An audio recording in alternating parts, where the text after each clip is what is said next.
میگن عمو ترامپ مرسی زدی. من میگم پسری که شبا نمیاد تو خیابون پرچم ایران به چرخونه کنسله. دست بچه‌ها رو بگیرید بیاید تو خیابون.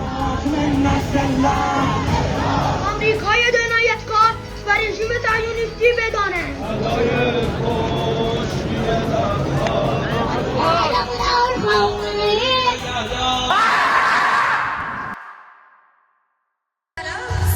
روزیتا هستم.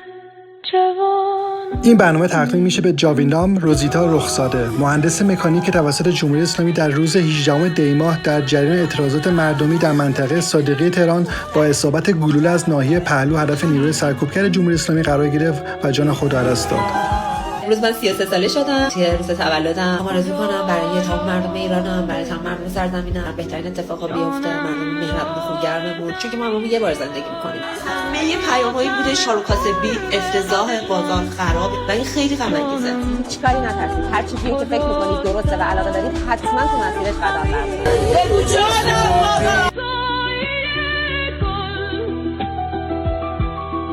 هیچ کدوم از ما کامل نیستیم. دیدید رسید؟ خودم خیلی ذوق میکنم. خدا لاله جانم لاله دمیده. Got some cash for me, don't worry about my past for me. I'm driving with no gasoline, this life I live's a fantasy. Yeah, I do this for my dogs, all my day ones and my family. My life gon' live through them if I end up in any tragedies. I hope y'all understand this shit got bigger cause it had to be. I always knew I had it, but just not at this capacity. I recognize the gravity, closer to the summit, stacking chips and counting nuggets. I've been stunting, baby, cause I'm dropping buckets. Hey, yeah, like it's nothing. Hey, in the kitchen chopping onions.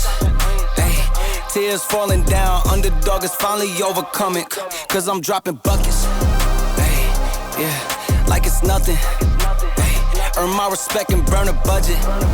Hey, tears falling down, underdog is finally overcoming, baby. Cause I'm dropping buckets. با گذشت جنگ و ویدیویی که اومد بیرون دیدیم که جمهوری اسلامی و سپاه چطور به خودیا حمله میکنه و اون داستان مدرسه میناب که هممون رو واقعا ناراحت کرد. شاید بهتر متوجه بشیم که از کجا آب میخوره. این ویدیو رو ببینیم. این موشکی که از داخل کشور پرتاب میشه یه نفر فیلم برداری کرد از افراد عادی.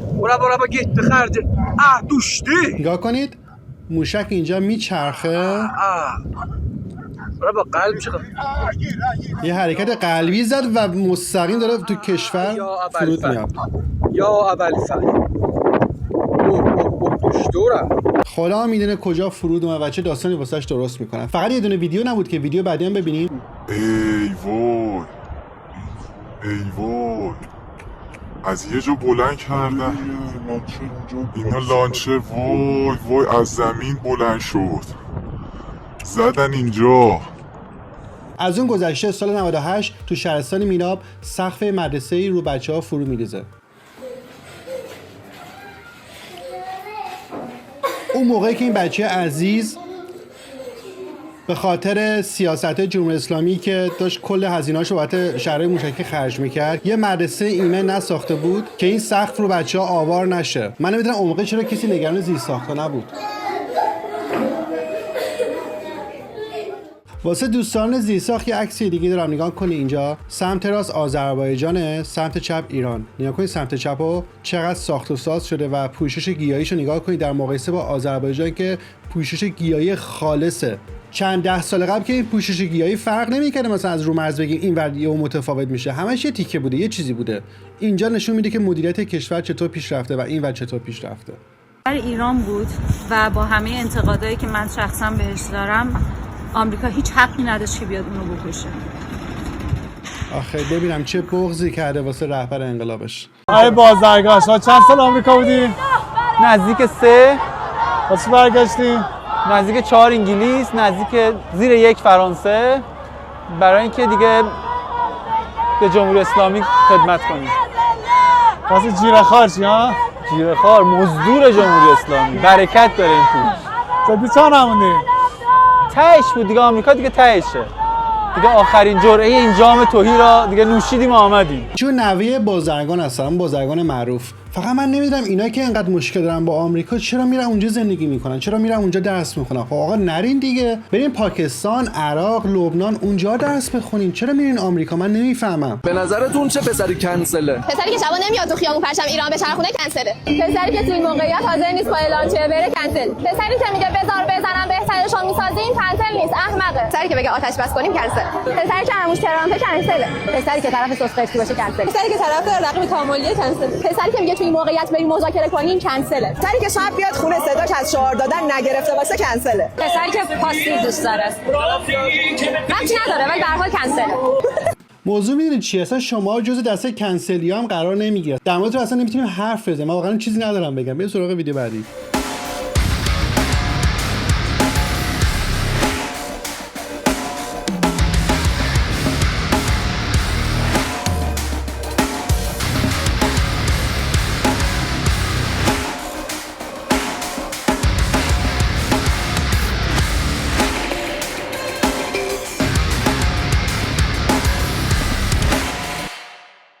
عملیاتی که وزارت اطلاعات در دولت سیستم انجام داد، به نظر شما اون نقطه عطف هستش در عملکرد وزارت اطلاعات؟ کدوم عملیات؟ از هم پاشوندن شبکه‌های نفوذ موساد. کجاها؟ جان از کردم از همپاشی و متلاشی کردن شبکه نفوذ موساد که هر روز بعضی از شخصیت‌های علمی ما رو ترور می‌کردن یا بعضی از مراکز حیاتی ما رو خرابکاری می‌کردن و به لطف الهی تو این دوره این شبکه و این دسترسی‌ها و این توانمندی‌ها از بین رفت. وزیر اطلاعات بود که چند وقت پیش هم کشته شد، پود شد رفت. مدعی این بود که کلا شبکه‌های موساد از هم پاشوندن، یعنی دیگه موسادی وجود نداره. تو روز روشن جلوی خبرنگاران اینقدر راحت دروغ میگن، بعد شما دیگه چه حرفی از اینا رو میتونین باور بکنید؟ رژیم صهیونیستی توانایی 10 روز جنگیدن در مقیاس جنگ بزرگ را دارد. عجب. همین دولت متجاوز امریکا که بیش از 50% قدرت نظامی دنیا را دارد توانایی 1 ماه جنگیدن در مقیاس یک جنگ بزرگ و منطقه‌ای را دارد.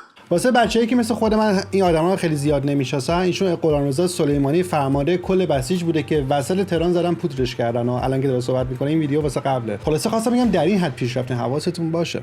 یک جا به اعتبار ما لطمه خورد، خاطرتون هست ماجرای سقوط جنگنده F-35. هم به ما میگن مگه ما تو آسمون بودیم ببینیم جنگنده F-35 افتاده؟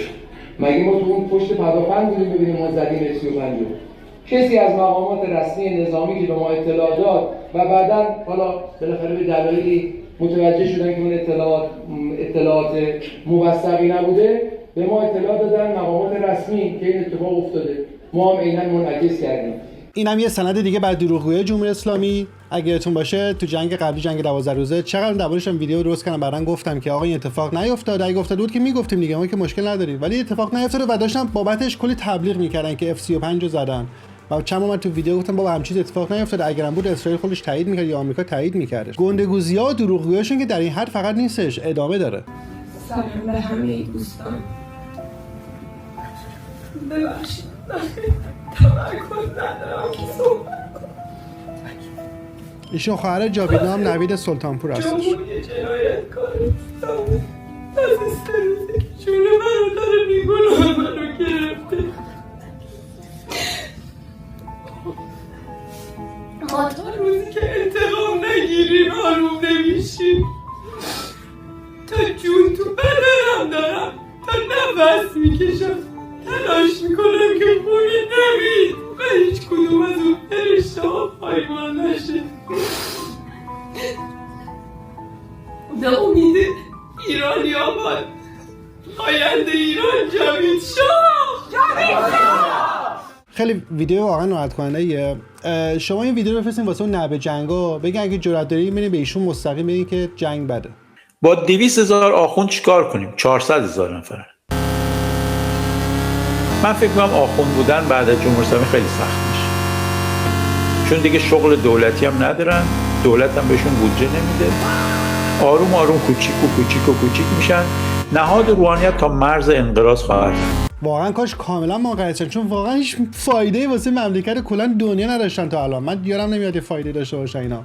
از روز اول فقط مخالفت میکردن با تکنولوژی و پیشرفت علم و این حرفا. الانم که به روشون بیاره که در گذشته با چه چیزایی، با لوله کشی آب، لوله کشی گاز، این چیزا مخالفت میکردن، یه داستان، یه آیه، چیزی میارن که نه ما همچین چیزی نبوده. اونها یه چیز دیگه ای میگفتن. تلویزیون وارد کرد، گفتن ابزار شیطان رو وارد کرده. بلیطای لاتاری به مردم داد، گفتند قرعه کشی و شانسی برنده شدن حرامه. به زنان مجوز حق رأی و کاندید شدن داد، گفتند این ترویج فساده. پنجمین ارتش قدرتمند جهان رو تشکیل داد، گفتند بودجه مملکت رو بیهوده مصرف نمود. جشن‌های 2500 ساله برپا کرد تا تمدن ایران رو زنده نگه بداره. گفتند ثروت ایران رو خرج خوشگذرانی میکنه. نفت گرون شد، گفتند همه پول نفت رو میخوره. نفت ارزون شد، گفتند نوکر بیگانه است و دستش با غرب توی کاسه است. چند همسری رو ممنوع کرد، گفتند قوانین ضد اسلام وضع میکنه. تقویم ایرانی رو از تاریخ عربی به تاریخ ایرانی تغییر داد، گفتند ضد دینه. به افتخار محمد رضا شاه پهلوی حتما این پست رو لایک کنید.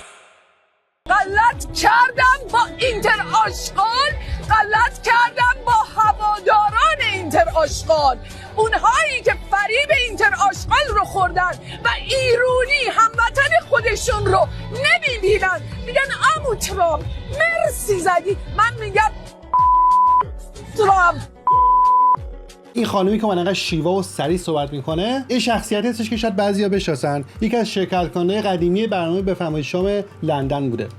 و این اموشنال رو من تفاوتش رو دیدم و از این تفاوت زیاد خوشم نیومد. من که زعفرونی خدا شاهده، به خاطر اینکه خواهش فکر میکنم ناراحت نباش. تو اینجا باعث بشم من بازنده بشی. نه عزیزم دوست ندارم عادت بشم. نه. چون به یه خدایی معتقدم و دوست ندارم حق کسی رو ناحق کنم. من تو یادمه که تو اون قسمت بفرمایید شام یکی از شخصیت‌های منفور بودش. حالا برمیگردیم به 3 سال پیش. یه ویدیو بهتون میدم. همین اولین بار از لندن اومدم.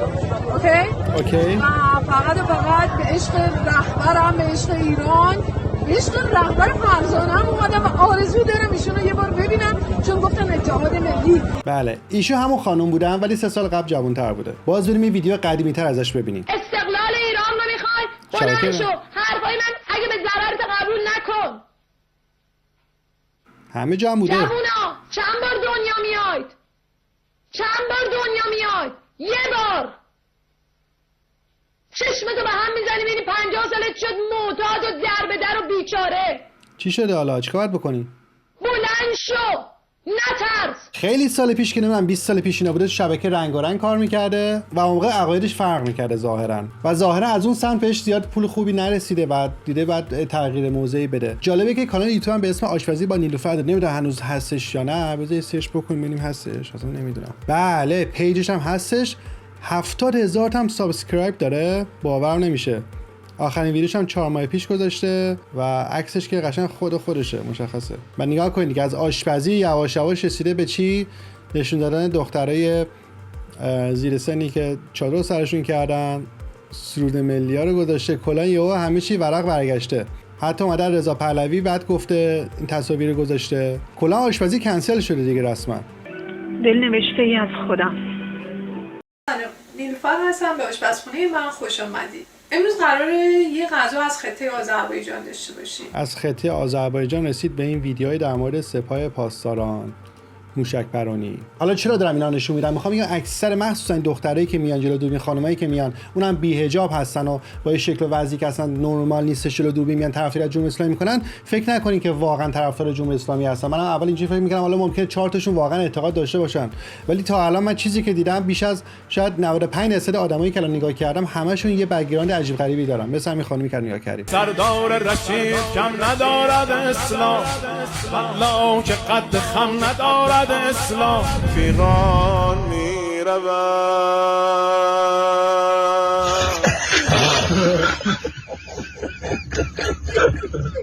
مورد بعدی که اتفاقا خیلی مهم هست میخوام بهش بپردازم، استفاده از پسر بچهای 12-13 ساله در ایست‌بازرسی‌های کف خیابونه شهر هستش. بحث گشت‌های اطلاعاتی و عملیاتی هستش که خب عزیزانمون، جوانان و نوجوانانمون به کررار حضور پیدا کردن و گفتن ما می‌خوایم در این گشت‌ها حضور پیدا کنیم. در تورهای ایست و بازرسی بسیج که الان در سطح شهرها میبینید ما این سن رو روی 12 سال به بالا آوردیم، یعنی الان برای بچهای 12 ساله 13 ساله میخوان حضور پیدا کنن در این فضا. اینه که ما اولا از سن 12 سال و محدودیت جنسیتی هم نداره، هم خانوما میتونن شرکت کنن در این پروژه.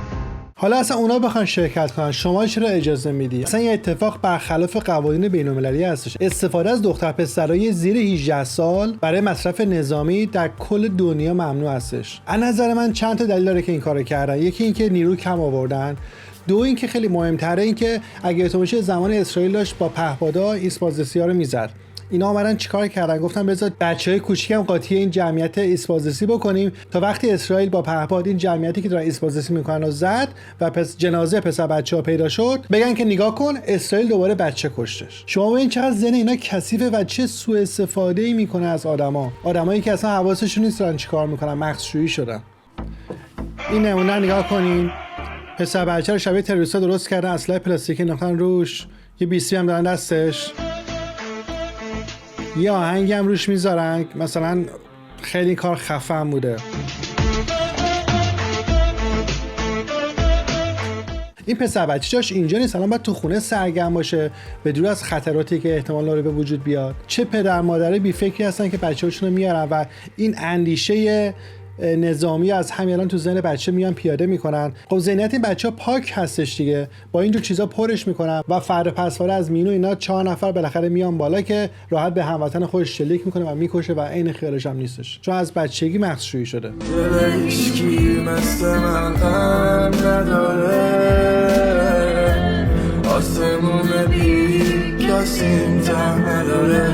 رفتی و آدمکا جا گذاشتی، قانون جنگل و زیر پا گذاشتی.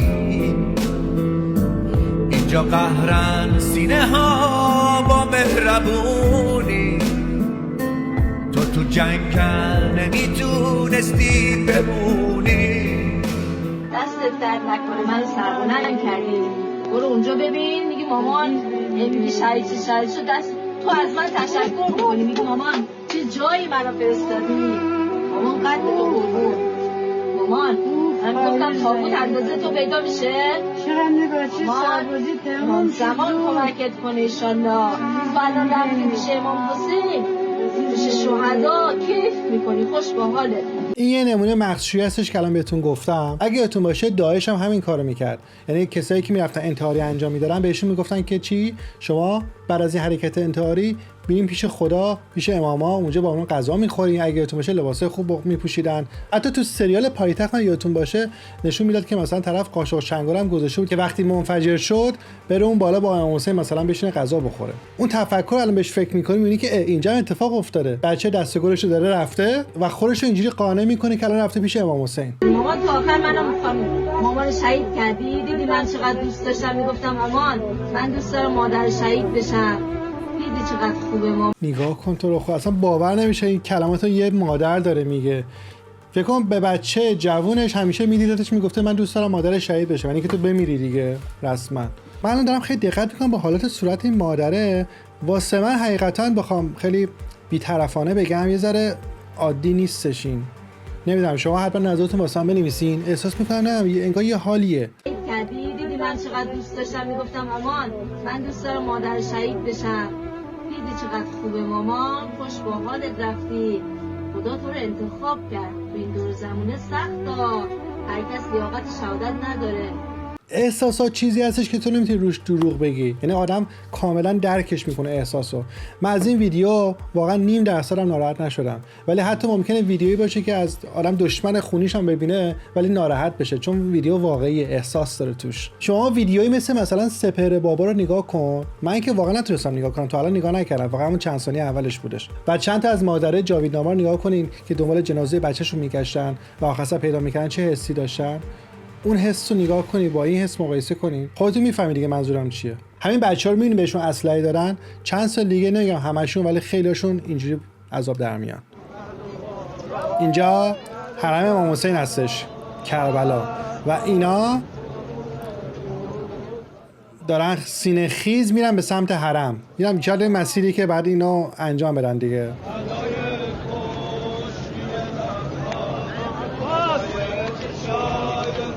بیا یه بچه کوچیک الان پیدا شد. من واقعا ویدیو رو ندیدم الان دیدم. حالا این باز مورد خوبشه. بعضیاشون که دیدی قلاده میبندن صدای سگ در میارن میگن من سگ امام حسینم سگ نمیدونم خلاصه. این ویدیو رو ولی من چند سال پیش پخش کرده بودم ولی وقتی اینستاگرام گذاشتم خیلی ترجمه کردن که اصلا همین چیزی واقعی یا هوش مصنوعیه. اون زمان که اصلا هوش مصنوعی نبود. بعد دیدم اوه الان خیلی الان این داستانا رو نمیدونم و تصمیم گرفتم یواشاش این ویدیو رو تو اینستاگرام پخش کنم که مردم بیشتر متوجه بشن چه مغزشویی پیشرفته‌ای داره روی جوونامون انجام میشه. یه مثال خارجی میخوام واسهتون بزنم. یه مدرسه ابتدایی در انگلیس، ببینید اینجا دارن آموزش نماز میدن به دختر پسرا. نمیدونم چرا بهشون اجازه دارن که اصلا بیان همچین کاری بکنن، ولی میخوام بگم مغزشویی فقط مربوط به داخل کشور نمیشه و این به صورت کاملا سیستماتیک تو کل دنیا خیلی کشورها رو گرفته، مخصوصا انگلیس که اوضاعش خیلی به نظر من خیته واقعا. نمیدونم 5 سال دیگه اصلا انگلیس رو تصور بکنم که چه شکلی شده. دوباره میسازمت آتم اگر چه با خشت جان خیش. این یه ویدیو دیگه است، نگاه کنین. اسلحه فکر کنم واقعی دیگه رسما دارن دستش. الله اکبر الله اکبر داره میگه. جوگیش. البته خب این تو این سن و سال بچه‌ها اسلحه دوست دارن دیگه. اگه نگاه کرده باشید همه ما اسلحه پلاستیکی شاید داشتیم باش بازی کردیم. حالا فکر کنم یه اسلحه واقعا بهش بدن. چه انگیزه پیدا میکنه که بیاد تو خیابون وایسه و کشیک بده و احساس میکنه چه آدم مهمی هستش، اصلا حواسش نیست که داره چیکار انجام میده و چه خطری تهدیدش میکنه. پدر مادرش هم که اصلا کلا ول متر. الان که دارم ویدیو رو نگاه میکنم ناخودآگاه یه مقایسه اومد تو ذهنم. چه پسر بچه‌ای از دست دادیم مثل همین کیان پیرفلک، همش دنبال علم و دانش بود و داشت چیزای اختراع میکرد و همش دنبال این داستانا بودش. یعنی مغزش کنجکاو علم بود. بعد با بچهای سپاهی و بسیجی‌ها ارزشی‌ها کلا نگاه کنید. یه جور عکس افتخار میگیرن. البته میگم من بازم به این بچه‌ها خورده نمیگیرم. اینا تقصیری ندارن بچه‌ها. اون پدر مادر و اطرافیان احمقشونن که اینا رو اینجوری بار میارن. اینجا نگاه کنید.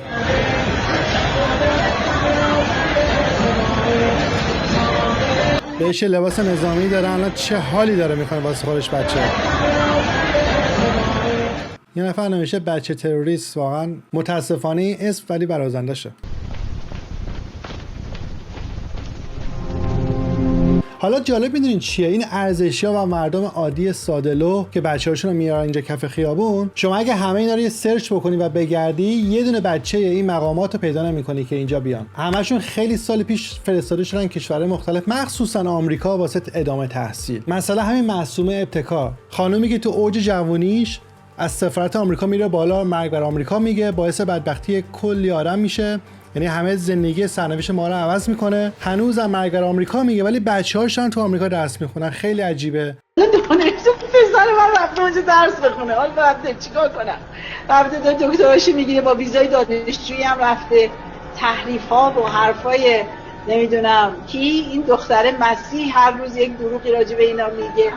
عکس پسر این یکی بچهای من یه پسر من اونجاست، یه پسر من اینجاست. اگه بده واسه همه بده دیگه. چرا پسر اونجا هستش؟ بره مالزی درس بخونه آقا، چه میدونم بره ترکیه درس بخونه، بره انگلیس درس بخونه. چرا امریکا؟ باز برمیگرده به همون قضیه مغزشویی. فقط سوء استفاده از مردم ساده و عادی کف خیابون، ازشون به اندازه کافی استفاده میکنن تا فرزنداشون تو آرامش باشن که خدا رو شکر این قضیه هم بالاخره ختم به خیر شد و همشون دیگه الان فکر کنم دیگه از آمریکا اخراج شدن، رسما دستگیر شدن، بازداشت بودن و الان فکر کنم دیگه اخراج شده باشن. سمت چپ عکس پسر معصومه ابتکار هستش، یعنی عیسی هاشمی که تو آمریکا زندگی میکرد، و سمت راست آیا عکس خانمی که میبینین بی حجاب داره تو خیابان آمریکا میگرده، عروس معصومه ابتکار هستش. فکر کنم جفتشون رسما دیگه اخراج شدن. هر روز عکسشو میندازن.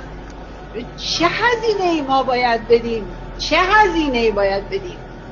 از سلطنت طلب بخوریم، از مجاهد خلق بخوریم، از جریان داخلی هم که سوار اسب اونا اسب زین میکنن. این دوستان هم سوار اسبای زین کرده اینا میشن. بزن. جالبه این همه سال خودش ببین چه حجابی داره. جوونه مملکت دخترها چقدر اذیت کردن سر حجاب، اونم به لطف انقلاب مهسا امینی اتفاق افتاد دیگه. قبلش نگاه کنید چقدر دخترامون اذیت کردن، ولی تو همون سالا اینا داشتن راست اونجا راحت میچرخیدن و زندگی میکردن. این تناقض رو ما میبینیم که عصبانی میشه و نمیتونیم اصلا هیچ جوری اینو تو ذهنمون هضمش کنیم. واقعا متوجه نمیشم اونایی که طرفدار جمهوری اسلامی هستن این تناقضا رو که میبینن واقعا یعنی هیچ اتفاقی واسهشون نمیفته، همه چی عادیه، یعنی این قضیه اذیتشون نمیکنه. من هیچ موقع این قضیه رو نمیفهمم چرا اینا انقدر راحت دارن از جمهوری اسلامی هنوز دفاع میکنن. آره با زن و بچه رفته، 32 سالش بوده. عین شماها، عین شما. چه فرقی میکنه؟ چه فرقی میکنه؟ پذیرش گرفته، برای درس رفته، با ویزای دانشجویی هم رفته و داره درسشو میخونه. این هم یکی از اون مسائل نفرت پراکنیه. عروسش اونجوری بی‌حجاب داره تو خیابون آمریکا میگرده. از این ور نگاه کنید، دختر نگاه کنید، فاتی کماندو با چادر، یه اسلحه پلاستیکی دارن دستش، آرپیچیه چیه تو خیابون میچرخه. پشت سرش رو نگاه کنید. الان یه موشک بزنن سمت چپ راست اینا همشون فرار میکنن. من نمیدونم این اسلحه گردونی کف خیابون چه فایده ای داره. جنگ اصلی رو بالاست، از بالا سر داره شلیک میشه، اینا تو زمین دارن دنبال دشمن میگردن. اصلا اسپازسی واسه چیه واقعا؟ من هیچ موقع نفهمیدم. مثلا نیروی گارد جاویدان ریختن تو خیابونا، مردمی که علیه جمهوری اسلامی بوده الان تو خیابون هستن که شما اینجوری دارن جبهه گرفتین. با کی داری الان میجنگی دقیقاً؟ شاید باورتون نشه من بعضی وقتا دلم واسه همین بسیجی‌ها هم میسوزه. این احمقایی که الان میره کف خیابون هستن، اینا مخشویی شدن به هر حال دیگه. چیکار کنن؟ دست خودم نیست، ولی واقعا بعضی موقع از حماقتشون خندم میگیره واقعا. این هم یکی از اون مسائل نفرت پراکنیه که کار طراحی سلطنت بود. از دیوار به سفارت رفتی بالا، بچه تو فرستادیم، بچه ها حالا دیگه حالا نوبت ایناست دونه دونه پولاشونو بگیرن، بلوکه بکنن. اینا رو اگه شما تو یه تاغار واجبیه 1000 دیگری مثلا قوی تر از واجبی های معمولی بندازی، یه هفته اون تو بیای بیرون باز گوریلی میاد بیرون، پدر سگه صفر ابوالفضل انداز. به نظرت خوبه که این جنگ ادامه پیدا بکنه یا اینکه جنگ تموم شه آتش بس بشه؟ چه سوالی از بچه میپرسی آخه؟ یعنی چی؟ تموم شه. چرا تموم شه؟ آخه چون که یکی رهبر ما نکشن، همه بیکار موندن، باید بر سرکارشون. عزیزم مرسی. شما چی؟ منم اومدم بچه های مینا رو میخواد امریکا اسلایف بیاد بچه های مینا رو بیاد بکشن، غلط میکنه اونا. آفرین. مرگ آمریکا، مرگ اسلایف، مرگ زدن کفره، مرگ تلوی، مرگ انگلیس. حالا نمیدونم بچه ها ایرانی بودن یا نه، ولی خب در صورت بچه‌ن دیگه و ذهنیتش این با چی داره پر میشه. خونه که در رگ ماست هدیه به رهبر ماست، لبیک یا خامنه ای. این که دیگه رسما معلومه که ایرانی نیستش. ما تا پای جون باهاتون هستیم و ما تنهاتون نمیذاریم. من امروز اومدم برای حالا اگه بخواید نشونش بدونیم پرچم افغانستان هم سمت راست اینجا میبینید دیگه زده. میهن دومم تا ازشون حمایت. ایران به دو بخش تقسیم شده. یک بخشش ملا و آخوند است، درست است؟ دولت است. یک بخش دیگه‌اش از مردم آزادیخواه ایران. و خوب میفهمین که میلیون ها ایرانی در خارج تمامشون آزادیخواه هستند، در داخل ایران میبینین که انقلاب کرده بود، مردم آزادیخواه هستند، درست است؟ شما باز میرین از آخوند دفاع میکنین، باز میرین امروی سپاه یک جا میشین، امروی فاطمی یک جا میشین. جمهوری اسلامی که نمیمونه. بعد از اینکه جمهوری اسلامی رفت، یک چند نفر بیگناه دیگه که در داخل ایران زندگی میکنه که افغان هستند، بر ازوام شما خطر ایجاد میکنین. مردم ایران هر چیزی که دلتان میشه فاش میتین، دشنا میتین، یعنی هر کاری که میکنین حقتان است. راست میگین. 40 سال شما رو نان داد، شما میخواید این کارا میکنین. اگه بسیار این نیاز نیست. قرار بشه در جای بشین، نه از آزادی دفاع کنی، از جمهوری اسلامی دفاع کنی. قرار در جای بشه به طرف خدا بگی. گو خورده میخیزی که کارا میکنی. چی سگ. دقیقاً چه قشنگ توضیح داد. دمت گرم.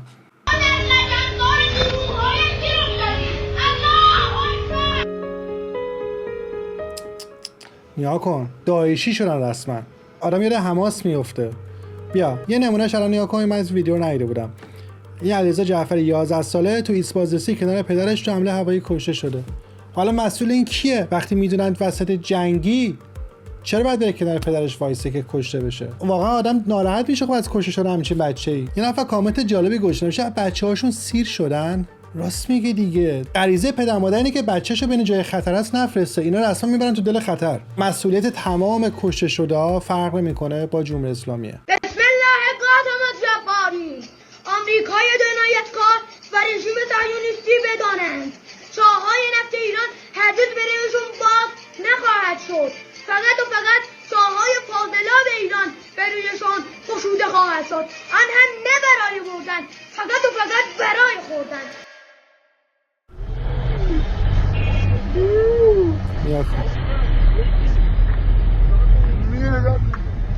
همه نوجوانن، 14-15 ساله بودن.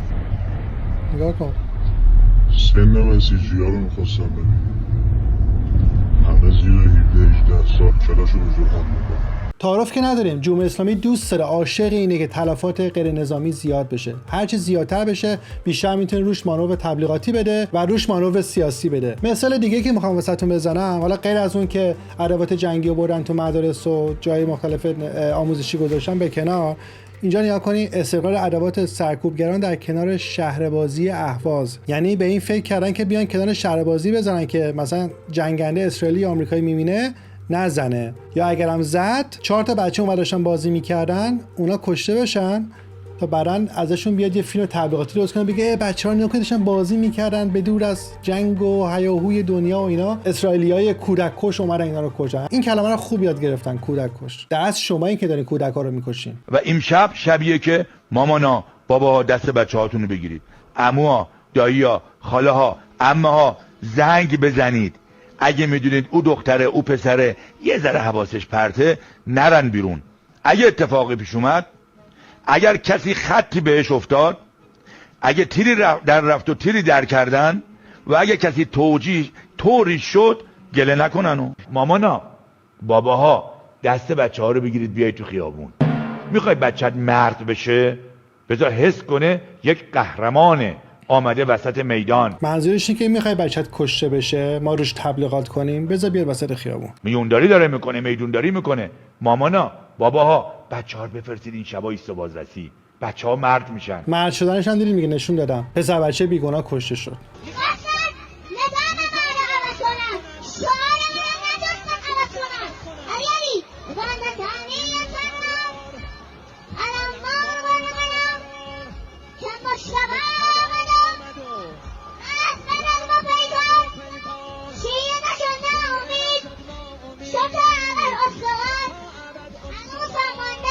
دستش هم نگاه کنه از این انگشترهای ارزشی طور هم اینجا انداخته، اینه که خامنه‌ای بهش هدیه میداد.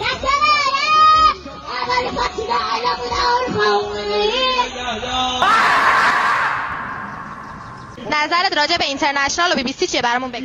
اینکه مجری‌ها و کسایی که تو اون شبکه صحبت میکنن از دانشمندان خیلی مهمه مملکت ما هستن که برام دارن میگن که آقا طبق تحقیقاتی که ما به دست آوردیم افرادی که در 18 و 19 جاویدنام ارواح عمشون شدن 10 دقیقه قبلش زنده بودن.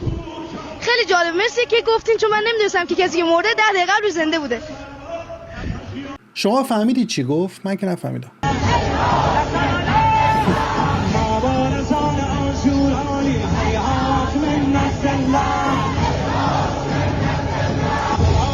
الان این بچه بگه حیات منازلات میدونه اصلا معنیش چیه؟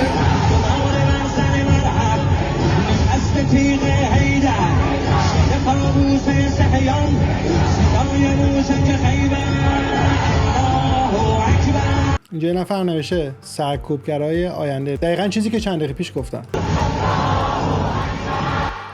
بریم ویدیو آخر رو ببینیم. خیلی ها هستن به من بارها گفتن من هنرمندم، من ورزشکارم، من فلانم، ولی امروز سیاسی شدیم چون چاره‌ای به غیر از این نداریم. و روزی خواهد رسید که شرایط که عادی شد هر کسی برمیگرده به کار خودش. اما اکنون یک وظیفه ویژه‌ای داریم. یک موقعیت تاریخی است. نوبت ایران رسیده دوستان.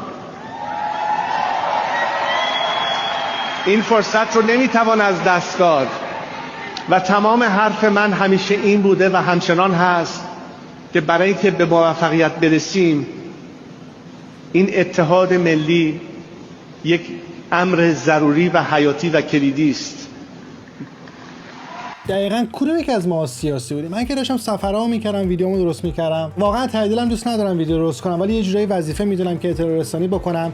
تو الان تو شرایطی که میبینم تو یوتیوب هیچ کی هم فعال نیستش متاسفانه. بچه‌ای که میدیدم تو صنف خودم کار میکردن اینا هیچ کی به اون صورت کاری انجام نمیده و حداقل میگم که بذار اونجا بذار اکتیو باشیم، اونجا کار کنیم. 4 نفره که یوتیوب نگاه میکنن ویدیوها رو ببینن، با زیرنویس انگلیسی که میذارم شاید 4 تا از این همسراتون، دوستاتون، کسایی که اصلا حداقل ببینن بیشتر متوجه بشن که چه خبر داخل ایران، فقط اون اخباره فیک داخل ایران رو نگیرن.